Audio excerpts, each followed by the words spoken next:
of Mount Doom when the world should have been saved. You know the story if you know anything of the War of the Last Alliance. You know that Sauron fell, that his finger was cut from his hand, that the ring was taken. You know that Isildur claimed it as were-guild for his father. You know that 3,000 years later, it nearly destroyed everything. But I was there in that chamber of fire when one word, just one word, sealed the fate of Middle-earth for 3 ages of the world. No, I have lived 3,000 years with that moment. I have seen the consequences ripple through the ages, like stones thrown in still water. I have watched darkness return, watched it spread, watched it consume kingdoms and corrupt hearts, all because one man could not let go of a small gold ring. This is my account of the Last Alliance. Not the songs sung in golden halls or the tales told by bards around warm fires, but the truth as it was lived. The blood and the fire and the dying, the hope that burned so bright, and the crushing weight of watching that hope turn to ash in a single moment of weakness. I will tell you how we marched to war, believing we could end evil forever. How we fought for 7 years in the shadow of the Dark Tower. How our kings fell, and how the ring was taken. And I will tell you what happened on Mount Doom, when victory slipped through our fingers like smoke. Because someone needs to remember. Someone needs to know that we came so close, that we paid such a terrible price, and that it was all nearly wasted because a grieving man could not do what had needed to be done. The shadow grows. The war did not begin with trumpets and banners. It began with whispers, with darkness creeping out of Mordor like fog rolling down from mountains, with villages found empty, their people gone without a trace, with travelers who ventured too far east and never returned. Sauron had been hiding for centuries, working in secret, gathering his strength. But by the time I was born into my 2nd millennium, he had grown bold enough to declare himself openly. The Dark Lord had returned, and this time he wore no fair face to deceive us. This time he showed his true nature, and it was terrible. I remember the day the messengers came to Lindon. I was standing in the gardens of Gil-galad's hall when a rider from Gondor arrived, his horse half dead from exhaustion, his face grey with fear. He brought word that Mordor was raising an army, that Sauron's forces were massing at the Black Gate.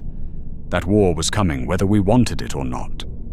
Gil-galad, High King of the Noldor, called a council immediately. I was there as a captain of his guard, a position I had earned through centuries of service. I stood at the back of the hall and listened as the king spoke. "We cannot defeat Sauron alone," Gil-galad said. His voice was measured, calm, but I could hear the weight behind his words. "The elves are diminished. Our numbers are not what they were in the elder days. If we face him with only our own strength, we will fail." "Then what do you propose?" someone asked. "An alliance," Gil-galad said, "with men." The hall erupted in murmurs. Alliances with men were not unknown, but they were rare. Men were short-lived. Their kingdoms rose and fell like seasons, and many elves still remembered betrayals from ages past. But Gil-galad raised his hand for silence. "I do not speak of just any men," he said. "I speak of Elendil the Tall, king of Gondor and Arnor, the faithful of Numenor, who rejected Sauron when he corrupted their island kingdom. They have as much reason to hate him as we do, perhaps more." And so the messengers were sent. Letters were written, terms were discussed, and slowly, carefully, an alliance was forged. The last alliance of elves and men. It would be the greatest army Middle-earth had seen since the War of Wrath.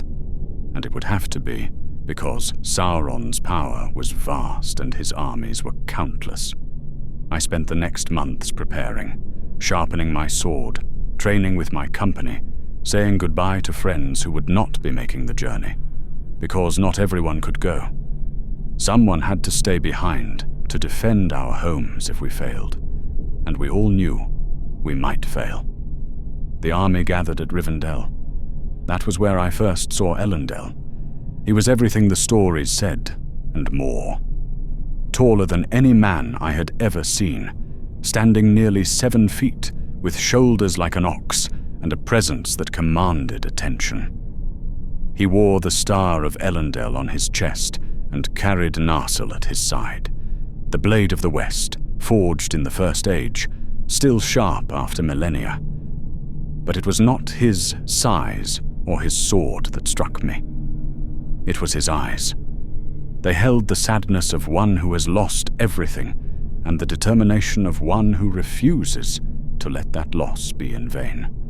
I learned later that Elendil had watched Númenor sink beneath the waves, had led the faithful to Middle-earth as refugees, fleeing Sauron's corruption, had built kingdoms in exile, always looking over his shoulder, waiting for the darkness to find him again. And now it had, and he was done running.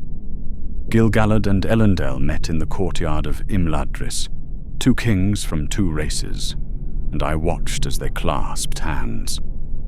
It was a moment that should have been painted, sung about, remembered forever, because in that handshake, hope kindled. The free peoples were united at last. The combined army was magnificent. Elves from Lindon and Lothlorien, their armor gleaming silver and gold. Men from Gondor and Arnor, hardy and grim-faced, wearing mail and carrying tall shields. Dwarves from Khazad Dûm, shorter but broader, with axes that could cleave stone. Even some eagles had pledged to aid us, though they would not arrive until the battle itself. We numbered perhaps 100,000 strong. It sounds like a vast host, and it was. But we knew Sauron's armies were larger. Far larger. The march east took months. We followed the Great East Road, then turned south toward Mordor. Every day the sky grew darker. Every night the stars seemed dimmer. We were walking into the shadow, and we could feel it pressing down on us like a physical weight. We fought skirmishes along the way, orc war bands trying to slow us down, packs of wargs hunting at the edges of our camp, corrupted men from the east who had sworn themselves to Sauron. Each fight left bodies behind, and we burned them on pyres that lit the night. I killed my first orc on that march. It came at me out of the darkness, all teeth and claws and stinking breath, and I drove my sword through its chest before I even registered what I was doing. It died with a shriek, and I stood there shaking, staring at the black blood on my blade. "You get used to it," said a man standing nearby. His name was Meneldor, a captain from Gondor. He cleaned his own blade on the grass and looked at me with something like sympathy. The first one is always the hardest. He was right. By the time we reached Mordor, I had killed dozens, and I had stopped counting. We crested the last ridge and looked down on the plains of Dagorlad, and my heart sank. Sauron's army was waiting for us. They covered the plains like a black sea. Orcs in numbers beyond counting, packed so tightly their shields formed a solid wall.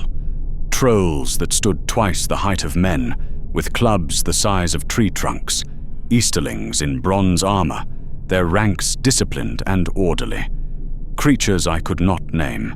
Twisted things that had crawled out of dark places in the earth.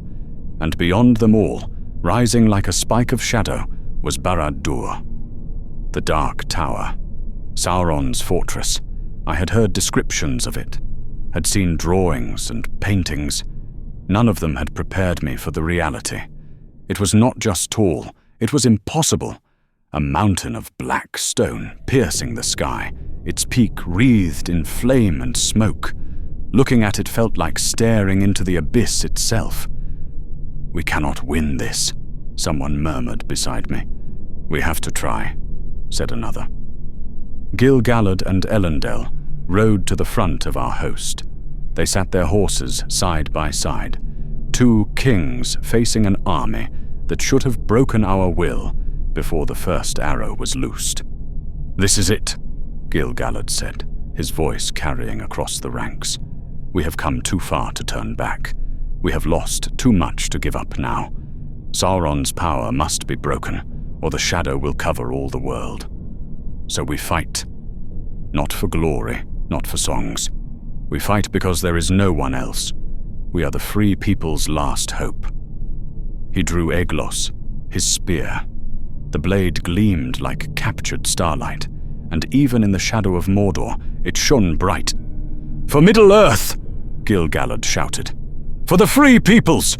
Elendil roared, raising Narsil high. And we charged. The Battle of Dagorlad began with that charge, and it did not end for 7 years. That first clash was chaos. We smashed into their whole lines with everything we had, and for a glorious moment I thought we might actually break them. But Sauron's forces were endless. For every orc we killed, 2 more appeared. The Easterlings fought with a discipline that terrified me, holding their formations even as we cut through them.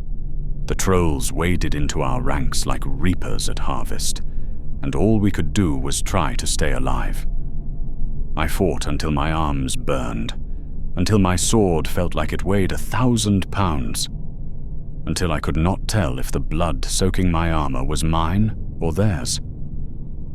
Somewhere in the chaos, I lost track of my company.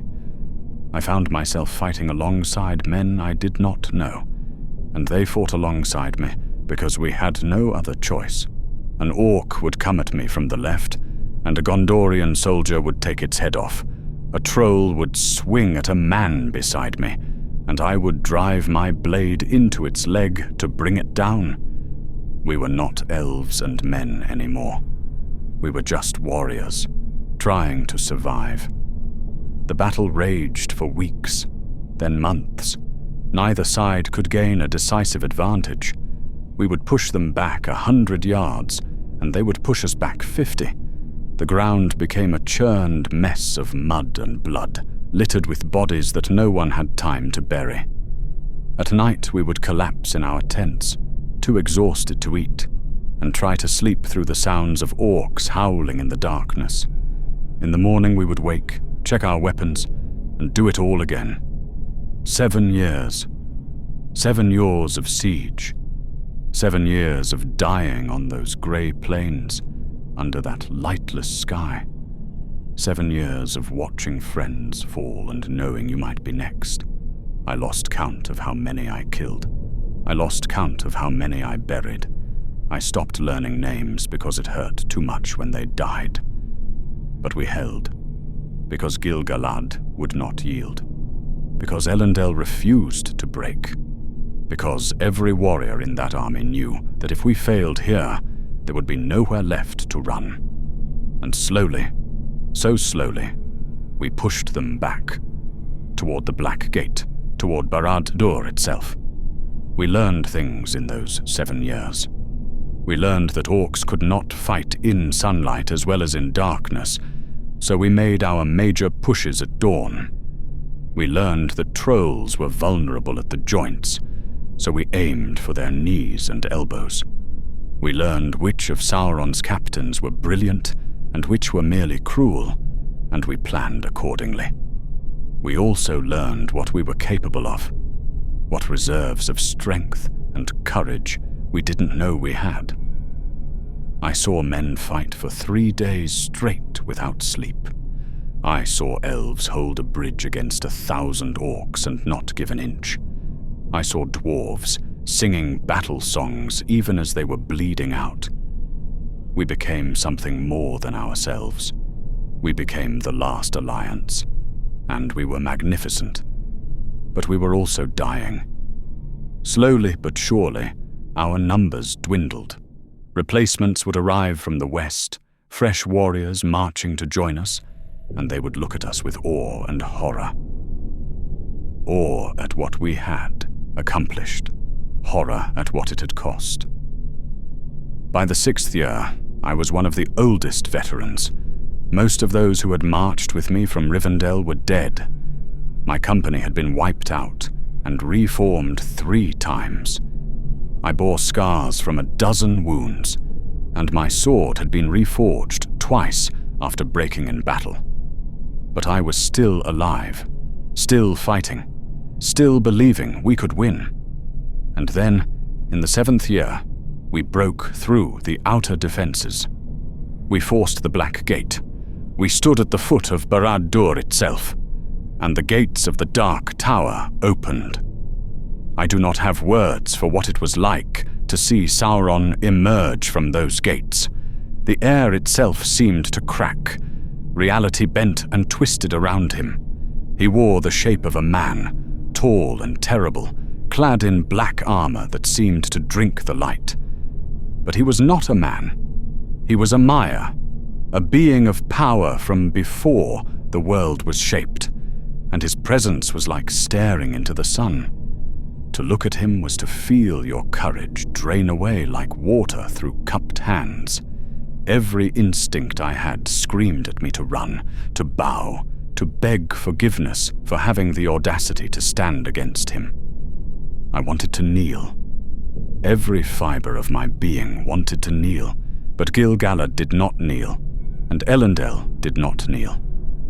They stood at the front of our host, 2 mortal beings facing a god, and they did not flinch.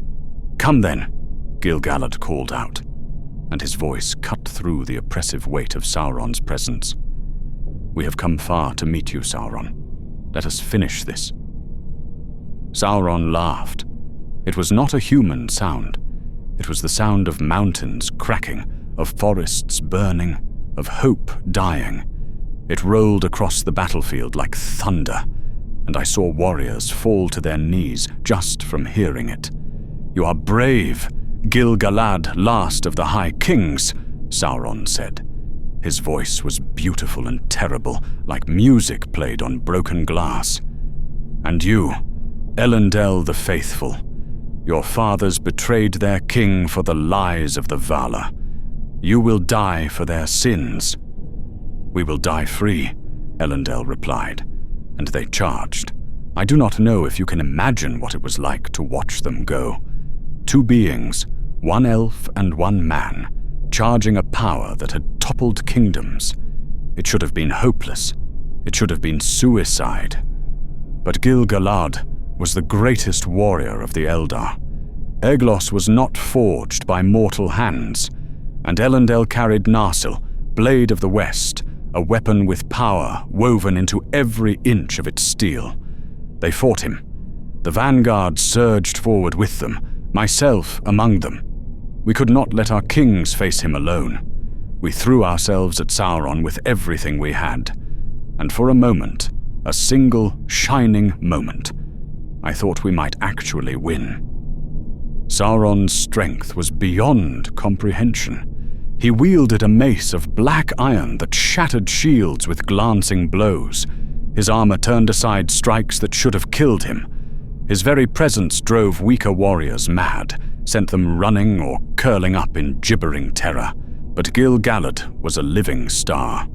His spear moved faster than thought, striking again and again, each blow pushing Sauron back, and Elendil fought with all the fury of Númenor in its glory. Narsil was singing as it cut through the air. The battle, if it can be called that, raged at the foot of Barad-dûr. I was pushed back by the sheer pressure of it, the clash of powers beyond my ability to withstand. Other warriors were doing the same, forming a ring around the duel, and we could only watch and pray. For what felt like hours but was probably only minutes, the 3 of them fought. Sauron against Gil-galad and Elendil, the Dark Lord against the last great kings of the free peoples, and then I saw Gil-galad falter. Sauron's hand closed around Eglos, not grabbing it, not blocking it, but catching it mid-thrust and holding it. I could see the heat radiating from his palm, not flame but something worse. The life-draining touch of the enemy, burning not flesh but spirit itself. Gil-galad's light flickered. No, I thought. No, no, no. The High King pulled back, trying to wrench his spear free, but Sauron held it fast. And in that moment of distraction, the Dark Lord raised his mace. Elendil saw it. He threw himself forward with a desperate shout, Narsil raised high. The blade struck Sauron's helm with a sound like a bell tolling, and I saw the Dark Lord stagger. But Sauron turned. His fist, still wreathed in that terrible heat, lashed out and caught Elendil full in the chest. The King of Gondor fell, and Sauron turned back to Gil-galad, ripped Eglos from his hands, and drove his mace down with all his malice and hatred. The last High King of the Noldor fell beside Elendil. The scream that tore from my throat was not mine alone. Every elf on that battlefield felt it, the severing of a light that had burned since the First Age. Gil-galad was dead. For a moment, everything stopped. The fighting ceased. Warriors on both sides stood frozen, unable to process what had just happened. Sauron stood over the bodies of the two kings. He raised his mace in triumph, and I knew, with absolute certainty, that we had lost. Then Isildur ran forward. Isildur, son of Elendil. I had barely noticed him during the battle. He was young for a man, perhaps 40 years, strong but untested. His father and brother Anarion had been the warriors of that house. But now his father lay broken on the scorched earth, and Isildur was screaming. Not in fear, in rage, in grief so profound it stripped away everything else. He ran to his father's body and snatched up Narsil from where it had fallen. The blade had broken when it struck Sauron's armor. The hilt and perhaps 2 feet of steel remained, but the rest was scattered in shards across the ground. Sauron turned toward him, and I saw the contempt in that movement. What was one more man? What could he possibly do? Everything, as it turned out. Isildur dodged Sauron's first swing. Barely. The mace passed so, close to his head, I thought it had taken him. But he was already moving, already driving forward, and he thrust the broken shard of Narsil at Sauron's hand. The hand that wore the ring. I do not know if it was skill or luck or the will of the Valar themselves, but the blade bit into Sauron's finger. Blood, black and smoking, sprayed across the ground, and the ring came free. The explosion of light and shadow that followed threw me from my feet. I hit the ground hard, my ears ringing, my vision swimming. For a moment I could see nothing, hear nothing, feel nothing but that terrible release of power. When my vision cleared, Sauron was gone. Not dead. Maiar do not die as we do, but his form was destroyed, his spirit cast out into the void, his power broken and scattered. The tower of Barad-dûr groaned like a living thing. Cracks raced up its height, and I watched as the impossible fortress began to crumble. The orc armies shrieked. Without their master's will to drive them, they broke and ran in every direction. Some fled toward Mordor, others threw down their weapons and begged for mercy. The Easterlings fought a rear guard action as they retreated, still disciplined even in defeat. We had won. Or so I thought. I staggered to my feet, my whole body aching. I looked for my king and found only his body. Gil-galad lay still, his light extinguished, and I felt something inside me break.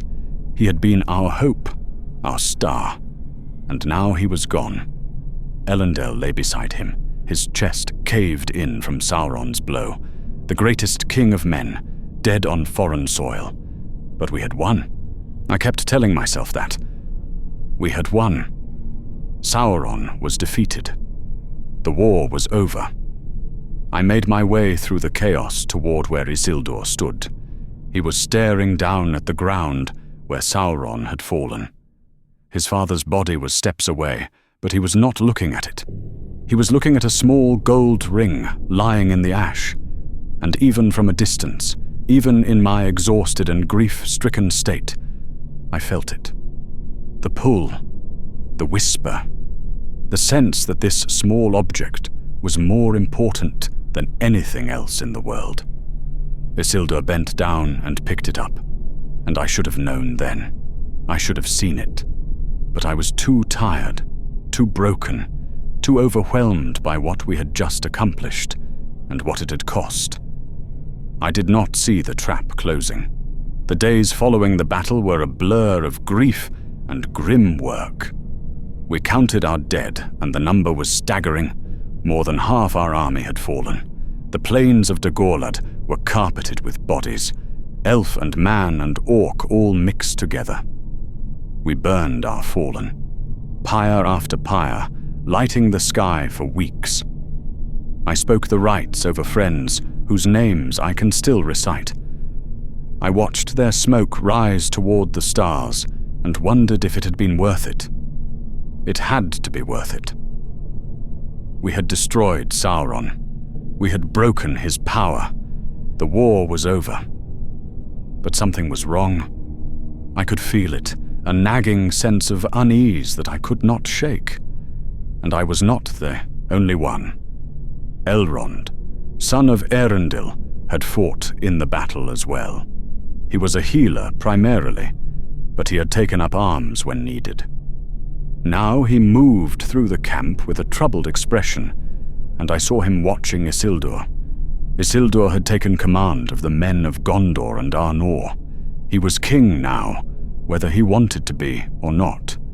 His brother Anarion had died during the siege of Barad-dûr, crushed by a stone thrown from the walls. His father lay cold on a pyre. The weight of 2 kingdoms had fallen on his shoulders, and he carried a gold ring in his pocket. I saw him take it out sometimes, hold it up to the light, turn it over in his fingers. His eyes would go distant, as if he was listening to something the rest of us couldn't hear. "It should be destroyed," Elrond said one evening. We were sitting around a fire, a small group of commanders and captains discussing what came next. "What should?" someone asked. "The ring," Elrond said. He looked directly at Isildur. "Sauron's ring. It is too dangerous to keep. We all saw what it made of him. We cannot allow it to remain. It must be destroyed." Isildur's hand went to his pocket, closed around something there. "How would we destroy it?" "The same way it was made," Círdan said. He was ancient, had been old when the world was young, and his words carried weight. "In the fires of Mount Doom. It is the only fire hot enough to unmake it." "Then we should take it there," I said, "as soon as we are able." "Yes," Elrond agreed. "We should. Tomorrow, if possible. Before..." He trailed off, but we all heard what he did not say. "Before it corrupts someone." Isildur was silent for a long moment. Then he nodded. "Yes, tomorrow. We will take it to Mount Doom and destroy it." We should have gone immediately. We should have ridden through the night, climbed that mountain, and thrown the cursed thing into the fire before the sun rose. But we were exhausted. We were grieving, and we thought we had time. We did not. The next morning, a small group of us set out for Mount Doom. Elrond, Círdan, myself, a handful of others, and Isildur, carrying the ring. Mount Doom rose to the north of Barad-dûr, a volcano that had been active since before memory. It was where Sauron had forged the ring in the first place, pouring his power and malice into the gold as it melted in those fires. The climb was not long, but every step felt heavier than the last.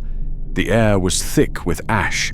The ground was hot enough to burn through boot leather, and something was wrong. Isildur kept touching the ring, taking it out of his pocket, looking at it, putting it back.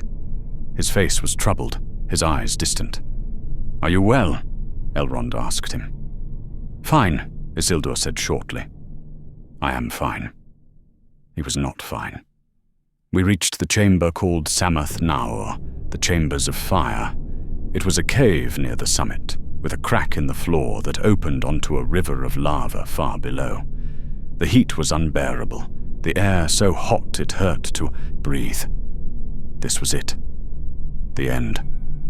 All we had to do was throw the ring into that crack, and it would be over. Sauron's last remnant would be destroyed. The shadow would be lifted. We could go home. Elrond turned to Isildur. "Cast it in. End this." Isildur stepped to the edge. He took the ring from his pocket and held it out over the crack. His hand was shaking. For a long moment he stood there, the ring dangling from his fingers, and I thought he would do it. But he did not move. "Isildur," Elrond said. His voice was gentle, but I heard the edge of worry in it. "Cast it into the fire." Isildur stared at the ring. His face was twisted, caught between anguish and something else. Something hungry. "It is mine," he said quietly. The word sent a chill through me despite the heat. "No," Elrond said. "It is Sauron's. It is evil, Isildur. You must destroy it." "My father is dead because of him," Isildur said. His voice was rising, cracking. "My brother is dead. Everyone I loved is dead. This ring is all that remains. It is mine by right. Wear Gild. Blood price for what he took from me." I hung back near the entrance, my sword still at my side, my body still aching from the battle. I thought it was over. I thought we had won. I did not understand what I was witnessing. Elrond stepped closer. "Isildur, you are tired. You are grieving. I understand. But this is not what your father would want. He died fighting Sauron's evil. Do not let that evil claim you now." "It will not claim me," Isildur said. He pulled the ring back from the edge, closed his fist around it. "I am stronger than that. I can use it. It is a weapon. I can wield it for good." "No one can wield it for good." Elrond's composure cracked. He reached for Isildur's arm, and I saw desperation in his eyes. "Please, Isildur. Please. Your father would not want this. Gil-galad would not want this. They died to end Sauron's power. Do not let their deaths be in vain." Isildur wrenched his arm away, and when he looked at Elrond, his eyes were not entirely his own. Something else looked out from behind them, something old and patient and utterly malevolent. "It is mine," Isildur said for the third time. "I will not cast it away." And he turned and walked out of the chamber. We stood there in the heat of Mount Doom, in the place where it should have ended, and I felt the full weight of what had just happened crash down on me. We had not won. We had fought for 7 years, watched our kings die, paid a price in blood that could never be repaid. And in the end, we had accomplished nothing, because a grieving man could not let go of a ring. Elrond looked at me, at Círdan, at the others. His face was a mask of grief and fury and helplessness. "He will die because of this," Elrond said quietly. "The ring will betray him, and he will die, and it will be lost, and it will be found. And all of this, all the sacrifice, all the death, it will have been for nothing." I wanted to argue. I wanted to say he was wrong, but I knew he was right. We could not take the ring by force. That would make us no different from Sauron, claiming it for ourselves. And if we tried, the ring would corrupt us, just as it was corrupting Isildur. All we could do was watch him walk away. Isildur died 2 years later. I heard about it from messengers who brought the news to Rivendell. He had been ambushed by orcs in the Gladden fields while traveling north. He tried to use the ring to escape, to turn invisible and slip away. But the ring betrayed him. It slipped from his finger at the worst possible moment, and the orcs saw him.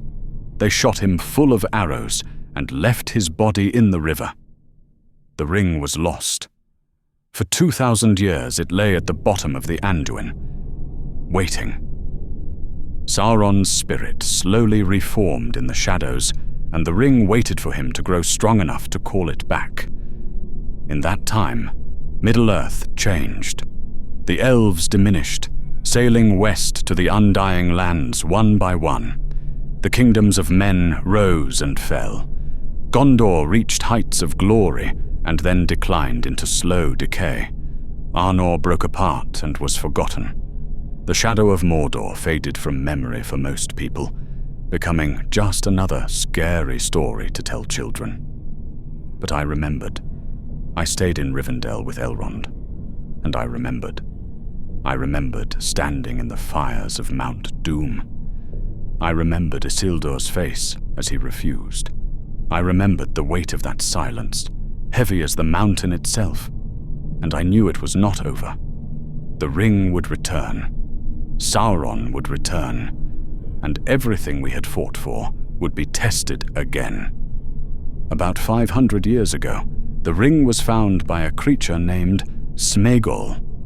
He murdered his friend to claim it, and it twisted him over centuries into something barely recognizable as one of the river folk he had been. Gollum he came to be called, and he hid in caves beneath the mountains, whispering to his precious. Then the ring passed to a hobbit, Bilbo Baggins, a most unlikely bearer, and years later, that hobbit brought it to Rivendell. I was there when Frodo Baggins, Bilbo's heir, arrived carrying the ring. I was there when Elrond called the council. I sat in the back and listened as history prepared to repeat itself. The ring must be destroyed, Elrond said, just as he had said 3,000 years before. Then let us use it, Boromir of Gondor argued, and I heard Isildur's voice in his words. It is a weapon. We can wield it against the enemy. You cannot wield it, Gandalf said firmly. None of us can. The ring answers to Sauron alone. It was made by him, for him, and it will betray any who try to use it. The debate raged for hours. Who would take it? How would they get to Mordor? What if they were captured? What if they were corrupted? And then a small voice spoke up from the side of the room. I will take it. Everyone turned to look. Frodo Baggins stood up, all 3.5 feet of him, and met our eyes without flinching. I will take the ring to Mordor, he said, though I do not know the way. I stared at this little hobbit, this creature who should have been living peacefully in his shire, and I felt something I hadn't felt in 3,000 years. Hope. Not because he was strong, not because he was wise or skilled with weapons, but because he had none of the pride that had doomed Isildur. No desire for glory or power, just a quiet determination to do what needed to be done. You will have companions, Elrond said, and the Fellowship of the Ring was formed. I did not go with them. I was too old, too weary, too broken by what I had seen. I had walked that path once, and I could not do it again. But I waited. For months I waited in Rivendell, listening to the scouts' reports, feeling the shadow spreading like a stain across Middle-earth. I waited and I prayed to the Vala, though I had not prayed in centuries. And then one day, the shadow lifted. Just like that. One moment, the weight of Mordor pressed down on the world like a suffocating blanket, and the next it was gone. The clouds broke. The sun shone through. The air was clean. I knew immediately what it meant. Frodo had done it. The little hobbit had succeeded where Isildur had failed. The ring was destroyed. I wept. For the first time in 3,000 years, I wept openly. Not in sorrow, in relief, in gratitude so profound I could barely breathe. Because it was over. Because the sacrifice of Gil-galad and Elendil had not been in vain. Because someone, a small, quiet creature from a peaceful land, had found the strength that a king of men could not. The strength to let go. I will leave Middle-earth soon. My time here is ending, and the ships are calling me west. I will sail to Valinor, to a peace I haven't known in ages beyond counting. But before I go, I wanted to tell this story. The true story, not the version that will be sung in the halls of men or taught to their children. Isildur was not evil. He was not weak, not in the way people think. He was a man who had just watched his father die, who had fought beyond endurance, who was grieving and exhausted and desperate for something, anything, to hold on to. And the ring took advantage of that. It whispered to him. It showed him visions of what he could do with its power, how he could avenge his father, how he could protect his people, how he could become the greatest king of men. In his pain and his exhaustion, he believed it. I do not hate Isildur for that. I pity him, because I was there, 20 feet away, and I did nothing to stop it. Could I have? Should I have? I do not know. But I have asked myself that question every day for 3,000 years. I was there when Isildur refused to destroy the ring. I watched the moment that doomed Middle-earth to 3 more ages of shadow. I lived through the consequences of that single word. No, and I have learned this. The greatest evils are not wrought by monsters. They are wrought by good. People making bad choices in moments of weakness. By heroes who fall to temptation. By the desperate who make bargains they cannot keep. The ring is destroyed now. Sauron is gone forever. But the lesson remains, and it is one I hope you will carry with you. Sometimes the hardest thing in the world is not to fight, not to endure, not to sacrifice. Sometimes the hardest thing is simply to let go. I was there when Isildur refused. I was there, in spirit if not in body, when Frodo succeeded. And I can only hope that if you are ever asked to cast something precious into the fire, you will have the courage that Isildur lacked. The courage to say yes when your heart screams no. The courage to release what you should not hold. The courage to let go. Because that is how evil is truly defeated. Not with swords or strength or grand heroic deeds, though all those have their place.